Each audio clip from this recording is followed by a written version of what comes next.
Hello everyone, how's it going? I'm Alex, and this is a video on franchises. So there's a lot of media franchises out there today. You can name off a few: Blade Runner, Chronicles of Narnia, freaking Ender's Game. I'm sure you guys have heard of that. But today I want to talk a little bit about A Song of Ice and Fire by George R. R. Martin. This particular franchise, it began when George started writing a couple of novels back in the early 80s to 90s, and he was working on some side projects while trying to film for a couple of write screenplays for TV shows and all that. And he came up with the idea of this fantasy world that that dives further deeper into an adult content fantasy world that focuses a little bit less on magic and a little bit more on the politics, the characters, the personalities of a surreal medieval world.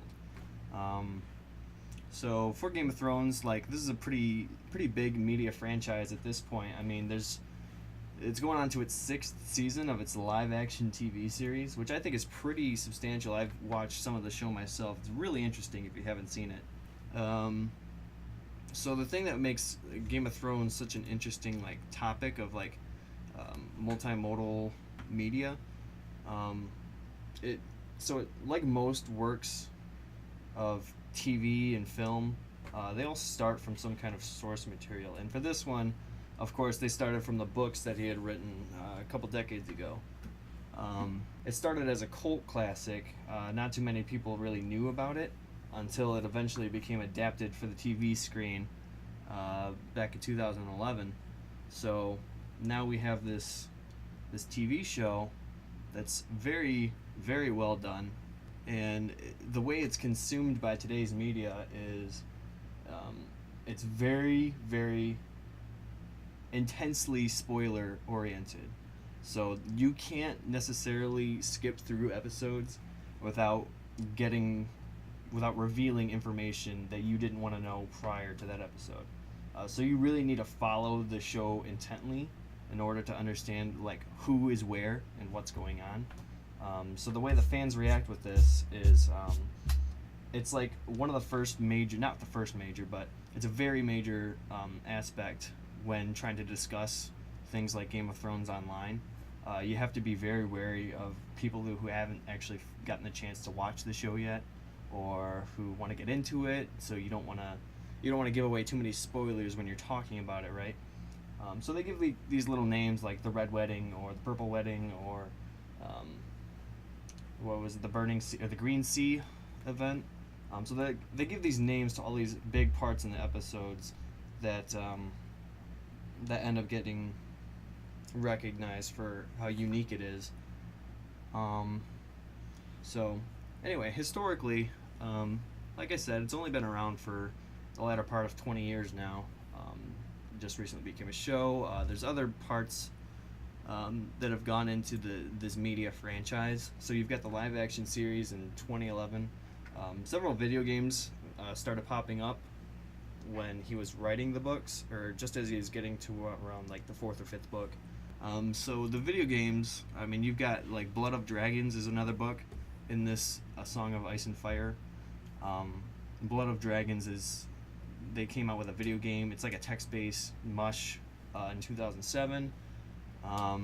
You've got Game of Thrones role-playing game 2012, Game of Thrones Ascent, and then probably the more interactive, exciting game that came out for Game of Thrones would be the Telltale game series, which, if you guys haven't heard of that, is Telltale takes certain popular or pop culture icons or movies or TVs. It kind of turns them into this comic book action storytelling video game, and they dive deeper, and you play as a role, but more of a narrator throughout this Telltale game.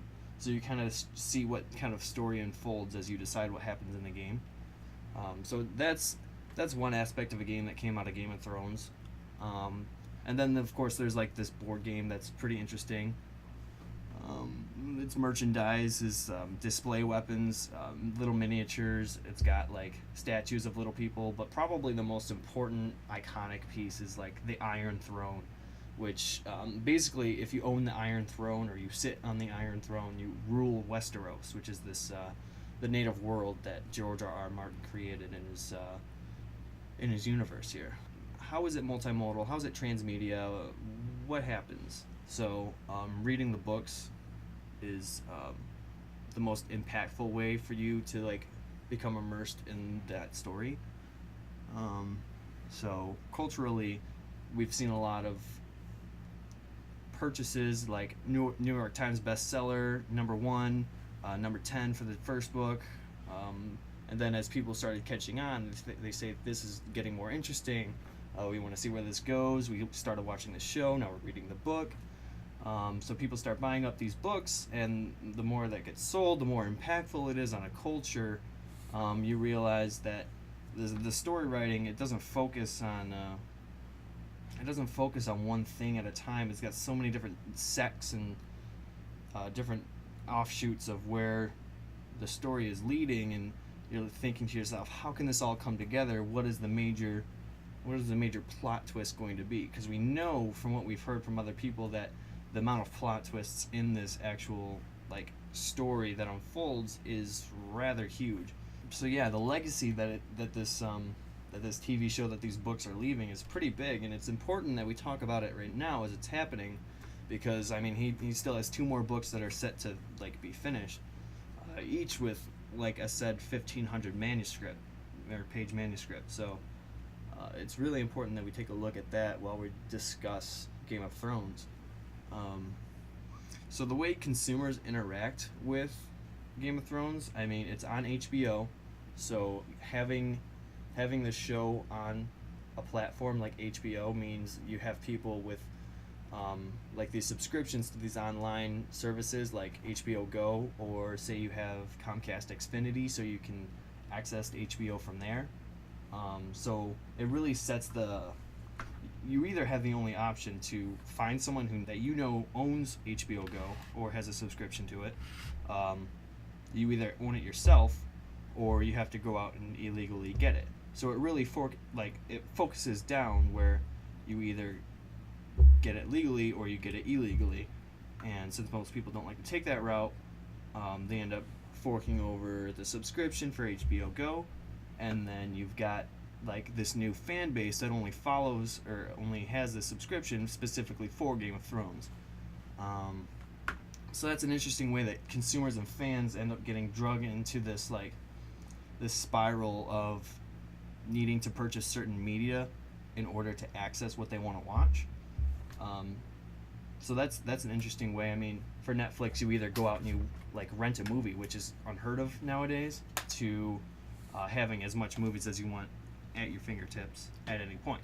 So it kind of, in the mainstream, it really pushes consumers to really grasp for as much of this content as they can, so they can kind of stay up to date or really try to focus on what's happening. The storytelling really is about trying to persuade you to continue reading. So I mean, our minds don't act, or they don't like random facts.